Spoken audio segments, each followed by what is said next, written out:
No energy is being used. It's actively doing it on its own, that transition state. The ball is rolling on its own.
I had to speak because that hole is like, why is that hole there? It has the cords from the projector go through the ceiling and then down.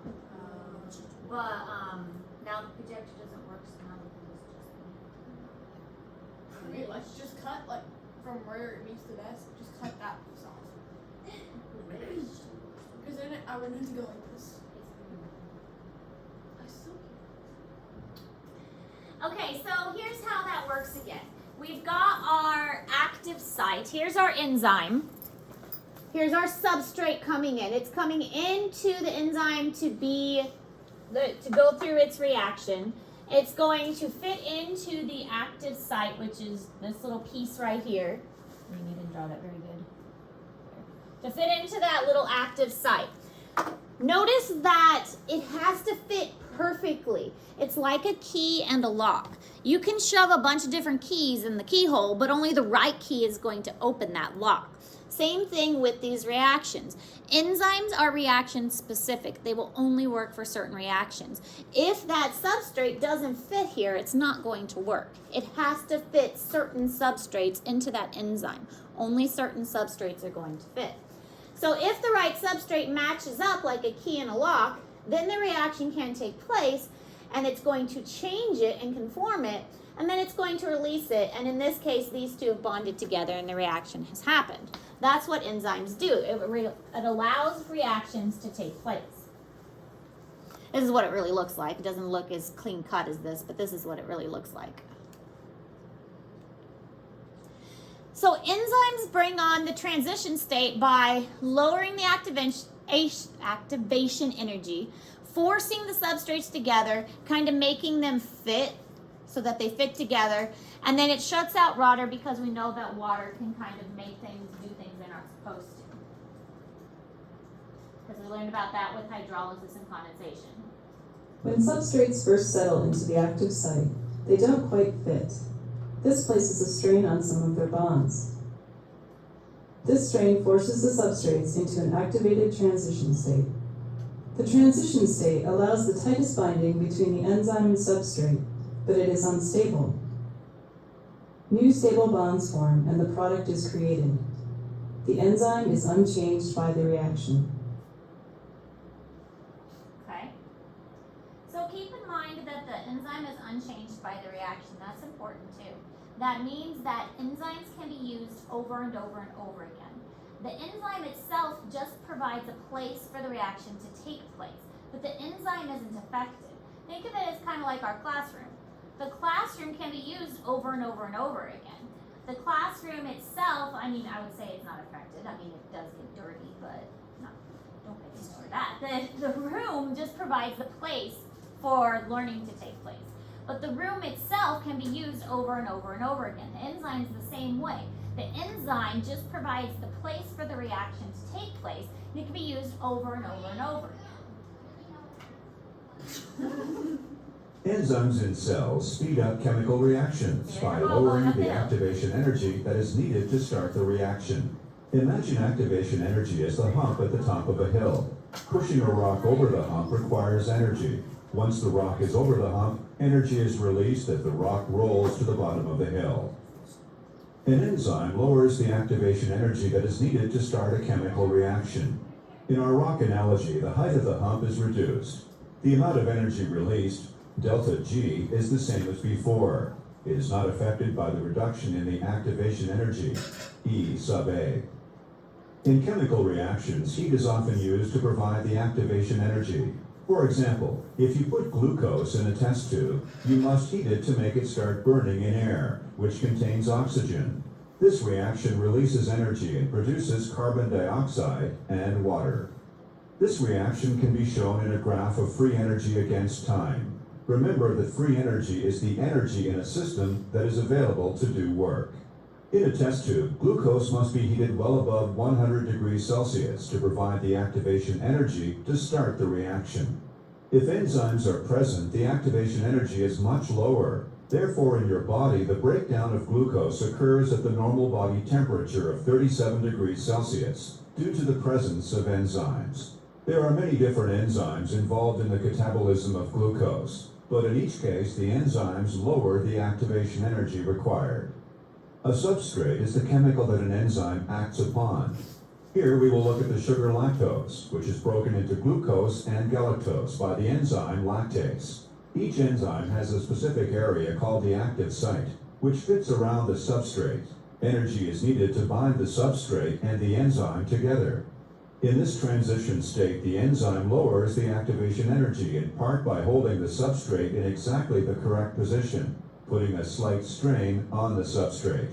This makes it easy for the substrate to be split into two smaller molecules, and these products are released from the enzyme. Although the enzyme changes its conformation during the reaction, it returns to its original conformation, so the same enzyme can now split apart another substrate molecule. So the enzymes used over Enzymes and over. themselves are not permanently changed by the reaction, and can go on to facilitate reactions again and again.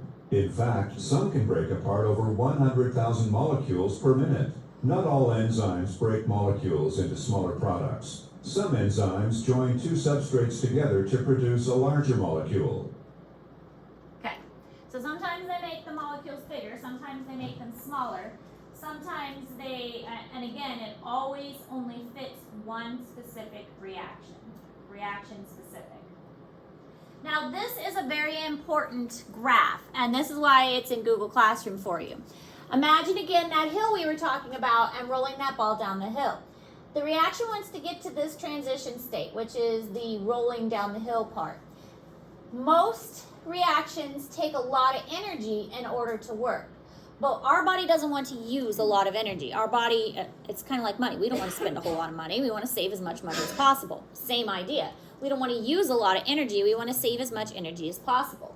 So what enzymes do is they lower the amount of energy that our body needs for reactions to work.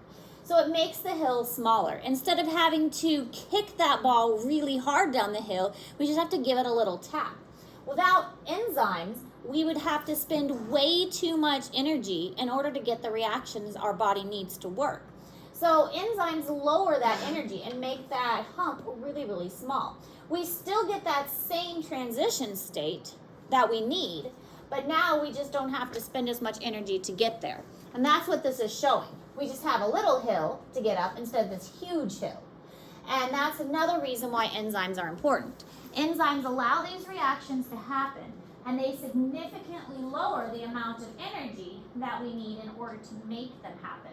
So instead of using like 4 ATP, now we only have to use 1 ATP in order for the reaction to take place.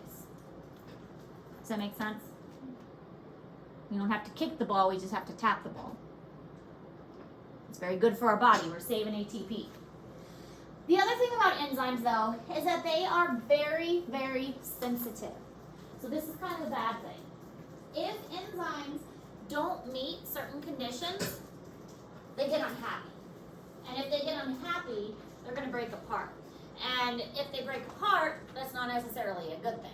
So then they start to unravel. This was that denature thing we talked about in the test.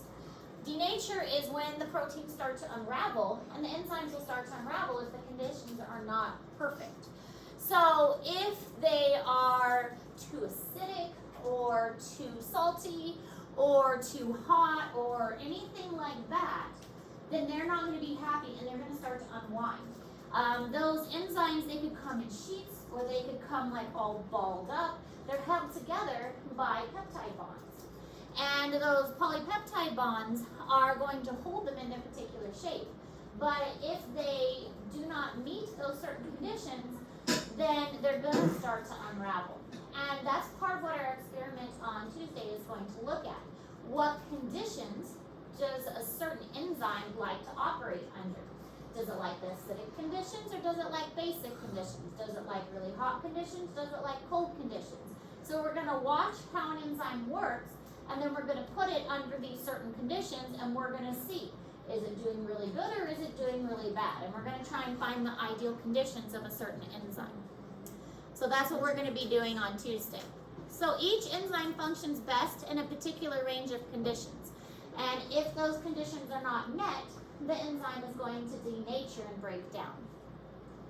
And it all goes back to that homeostasis.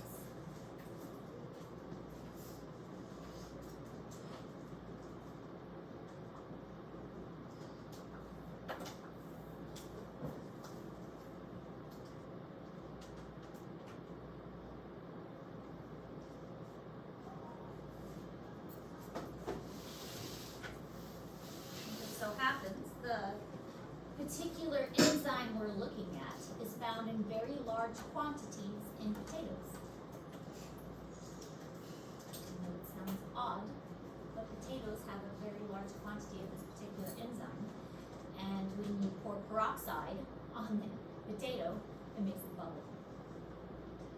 So we're going to put peroxide on the potato, and the enzymes in the potato are going to make it bubble. And then we're going to boil it, and we're going to put it in vinegar. What? You can make mashed potatoes out of peroxide. Peroxide potatoes. And we're going to see what the enzymes do under different conditions. We're going to test a couple other things too to see if the other products also have this enzyme, because the peroxide will only react if we have a certain enzyme. That's a very good question. It's not in the blood, but it's in our skin, so yes, we have the enzyme too. Because our body does react. We also have the enzyme.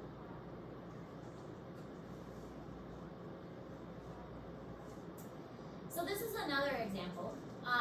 The enzyme pepsin digests proteins in a very acidic condition, like a pH of 2, which is our stomach environment. However, if it gets more basic, which is a pH of 5.5, which still isn't basic, that's still acidic, but more toward neutral, then pepsin will actually start to break down. So as the food in your stomach, we all just ate, so as that is leaving our stomach and going into our small intestines, pepsin actually breaks down. So our food is not ready to, it's not ready to be absorbed yet. We still need to digest it some more. So there is another enzyme, trypsin, that continues to digest, but it digests better at a more basic pH. So pepsin breaks down and trypsin starts to take over. So it's kind of neat that those two enzymes alternate. Pepsin digests in the stomach. Trypsin breaks down in the small intestines, because we can't have acid in our small intestines. Our small intestines isn't designed for acid. So the two enzymes alternate. Pepsin in the stomach, trypsin in the small intestines. Pepsin can't work in the small intestines. It doesn't like basic environment. Trypsin doesn't like the stomach because it can't handle an acidic environment. So those enzymes work best under different pHs.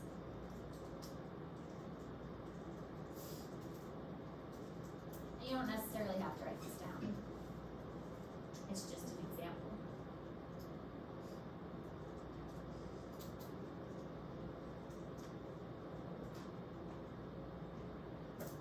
But this graph shows how it works. Here's our pepsin, and it's really good under a very acidic pH, But when it starts to get to this neutral pH, it disappears because it breaks down. But that's where trypsin takes over. When we start to get to the neutral and to the basic, then we have an increase in trypsin. So this one goes away, but this one comes and takes over under the different conditions. So we're still getting the breakdown of the nutrients, but we have different enzymes that are doing the jobs because they do best under those different conditions. So the rate of an enzyme reaction typically increases with temperature. Usually, things do well when temperature increases to a point, up to a point. So we will see, hopefully, on Tuesday, that when you boil the potato with peroxide in it, the reaction is going to increase, and we will see the enzymes release more bubbles until we kill the enzymes and they stop. So once you boil the potato too much, the enzyme isn't going to like getting too hot. Most reactions will happen quicker with heat up until a point, but once it gets too hot, once it reaches a certain temperature, and it varies depending on which enzyme it is, but once it reaches a certain temperature, it gets too hot, and then most things break down. So basically at that point, we have boiled potatoes. But we're also going to do apples and chicken, and there's one other thing.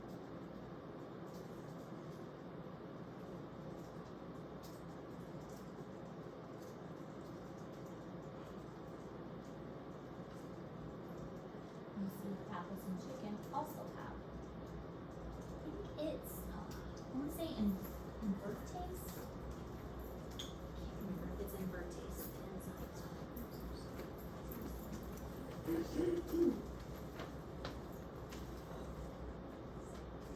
Catalase, sorry, catalase. That's the enzyme. Invertase is in your saliva.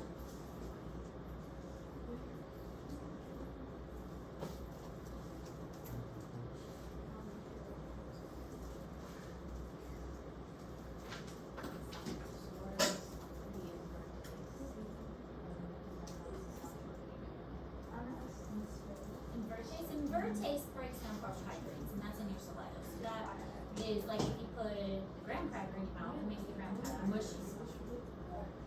Oh, Oh, yeah, that was so bad. they just think it's a wood. Yeah. Cardboard. Did you do that in like an experiment? No, they just use That was invertase in your saliva. Oh, that was that wool. But that was the enzyme invertase. And I don't know when that breaks down. Like your mouth isn't too hot, so it might break down once it gets hot. Maybe heat is what breaks it down. It'd be a fun experiment to do. What does invertase stop reacting to? Yes, spit in a cup and heat up. No, See when I it almost stops. got 70 crackers. Stops dissolving the cracker. It might be hard though because the heat would also dissolve the I cracker. got way worse. Might be hard. And Yeah, not just little bagels, so. water would dissolve the cracks too. Okay, but whenever we do like the regular, Like a way to just- no, I just gotta be like almost 80. So enzymes and temperature, there's a lot of variation. This is E. coli, and then another type of bacteria. There are temperatures in dependent activity and DNA synthesis enzymes from 2 species of E. coli. Teachers, pardon the interruption. Choir will be staying at the high school today. If you're in choir, you will come to Commons today during the 6th hour. So which inhabit the human gut, and one that lives in hot springs. So this one that lives in the human gut can't tolerate hot temperatures. This one can tolerate really hot temperatures. So again, it depends on which one it is and which temperatures it survives in. So a lot of enzymes can only tolerate certain temperatures. This one can't do very cold. This one can't do very hot. Any questions about that before we move on to metabolic pathways? Enzymes are reaction specific. They can only work with certain reactions. Enzymes lower activation energy. They make the reaction happen faster. I don't think I mentioned that one. The reactions would go way too slowly if we didn't have enzymes. They make the reaction happen very quickly too. They lower the amount of energy needed.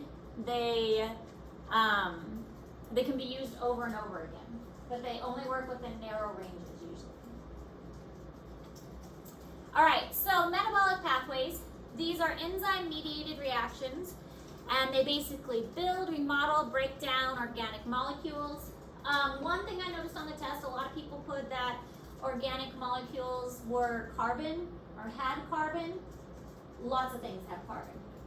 Carbon dioxide has carbon. Carbon that you burn in your car has carbon. It has to have carbon in rings or chains. Carbon or rings or chains, you could have said carbon with hydrogen attached in rings and chains. But that would have been okay, and I may have given you like half a credit or something, but even more you had to be specific and say rings or chains or specify like living organisms or something like that. So, but you can go back and check and see like if you punch it out.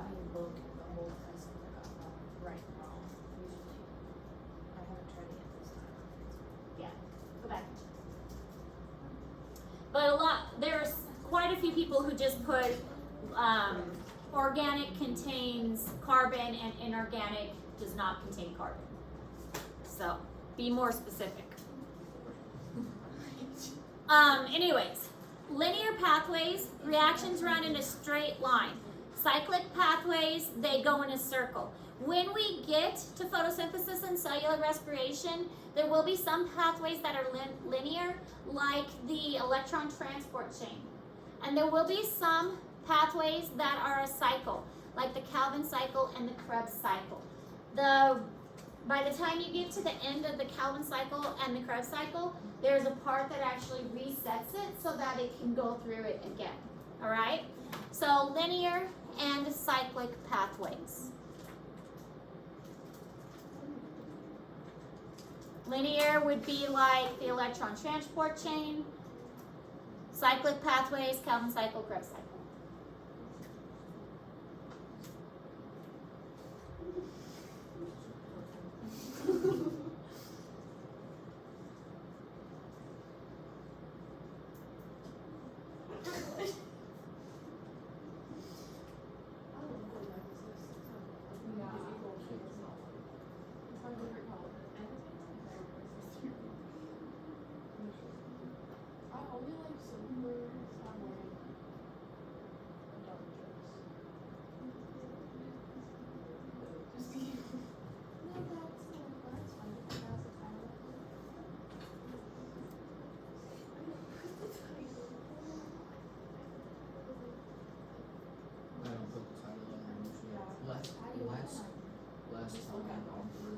I just make a new document for each whole series.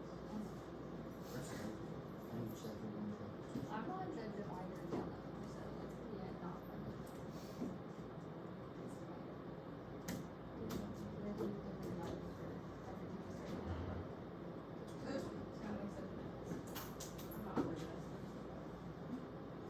I just do. My light is gone completely now. Yeah. It's very sad. You know, we should have the lights off when we take notes. Yeah. No, you'll fall asleep. Oh, no. Not if it was sitting straight up. There's no. Yeah, facts. I can't do it. I have fallen asleep while talking. Really? Oh yes. Apparently that's a talent of mine. I've talked while I slept. Me too. I talk about random stuff. I know you do. No. I've gotten so tired. I was recording videos for State Fair and I started falling asleep while talking on the video and I had to go back and make sure I didn't say anything strange because I was falling asleep while I was talking. Why? Because that's how exhausted. What's your hidden talent? Apparently falling asleep while talking. Besides that, you have a hidden talent. Have you heard the list of her credentials? Like, yeah, I mean, yeah. Yeah. Like, I thought you had hidden talent. That's just like a talent. Oh yeah. Weird talent. I can draw. That's cool. Good talent to have. I was like insane or draw. I was not insane. I was like a girl. Oh, writer or something like that. No. You know, I can do battles. I can sing. I'm not a good singer. That's the coolest thing you can do. I'm a pretty good singer. No, that's a song. It's not fair. Can't do everything. I'm terrible at pronouncing words. I'm terrible at spelling.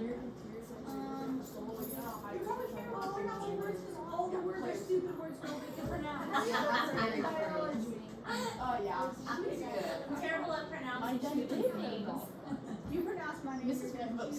Why don't you try to think? I'm very bad at remembering students' names. My mom is. I called her little boy. She goes, my name's not I would never do it. I would never have kids. Alright, so linear pathway, you start off at a reactant and then you have several enzymes that have to take place in order to get to a product. So it's like an intermediate and then an enzyme and then an intermediate and then eventually you get to a product. So sometimes there's several steps that are involved before you get there. Then with a cyclic pathway, you have reactant and then an enzyme and then eventually you get a product, but then it has to reset itself.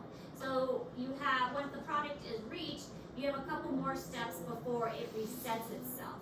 And then the pathway can't, oh, it's going this way. The pathway resets itself before it will restart again. So you can have either linear or cyclic, and we're going to see both of these in both cellular respiration and photosynthesis.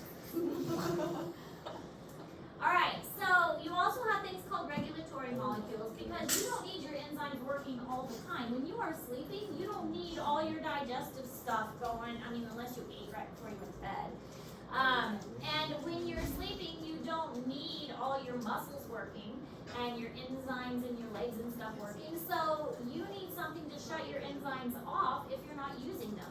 So you have regulatory molecules that are going to bind to either the outside of the enzyme or block the active site to tell your enzymes that they don't need to work right now. So the regulatory molecules are going to shut the enzymes off because we don't need to be using that extra energy if our body is not needing those at that time. An allosteric regulator is one that's on the outside of the enzyme, and it basically changes the shape so that the substrate, because here's our little substrate that we drew, and it fits into this hole. But if we have an allosteric regulator, maybe it's a little piece like this on the outside, and it's going to change the shape so that it no longer fits in here. And so now this piece isn't going to fit in there anymore. Does that make sense? And now this doesn't fit, so it will bounce off and no longer fit inside. So an allosteric regulator changes the shape of the enzyme so that the substrate can no longer fit into the active site. Regulatory molecules, they will just sometimes, maybe they'll like close the gap or cover up the opening altogether, like put a lid on it or something. The allosteric ones are on the outside and they completely like maybe make it too small or just change it a little bit so that the substrate just bounces off. And we'll watch this little video that kind of explains it better. Because you really don't need all your enzymes working all the time.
An allosteric enzyme has two binding sites, one for the substrate and another for an allosteric regulator.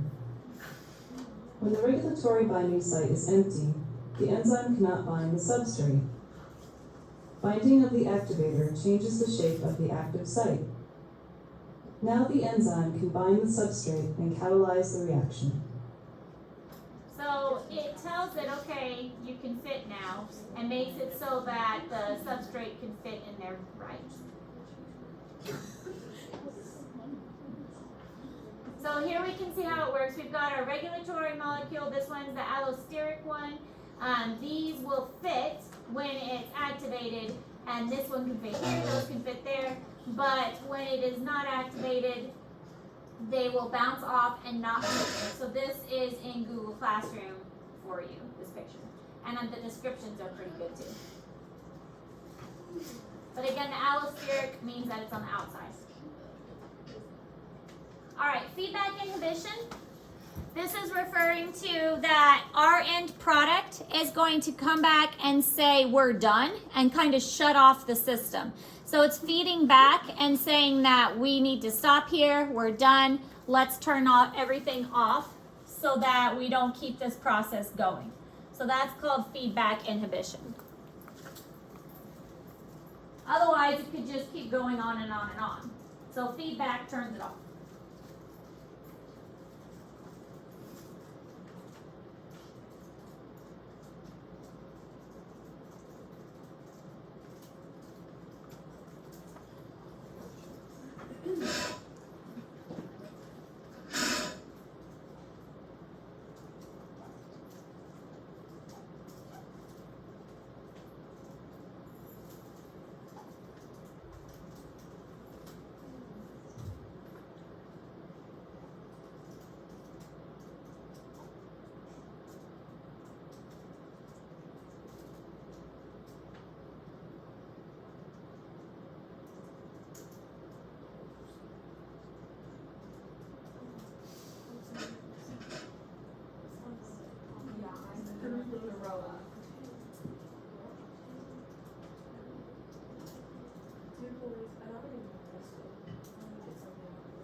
That's roasted.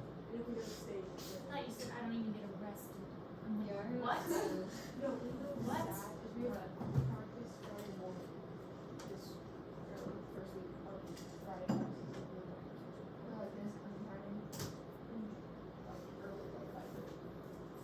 I mean 6. Well, you get there like 5:30. But still 5:30. But that's just like, how do I wake up? That's crazy. But if we go to state, I won't be at that practice, so. Is that fun? What was he talking here? Starting here. About why we can't go to practice? Makes sense. She doesn't wake up from I don't know. I will have like the long. Oh! What is that? Fingernail, I think. Why do you have You that? bite it off? No, I actually haven't been biting my nails. They're just that short. It's like. You ever seen Maddie's curl up?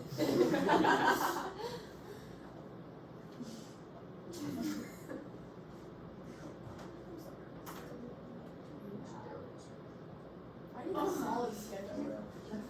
What can you do to get rid of anxiety? Breathe. Breathe Meditation. Meditation. Meditation. I'm gonna become a meditator. I'm gonna float. Floating.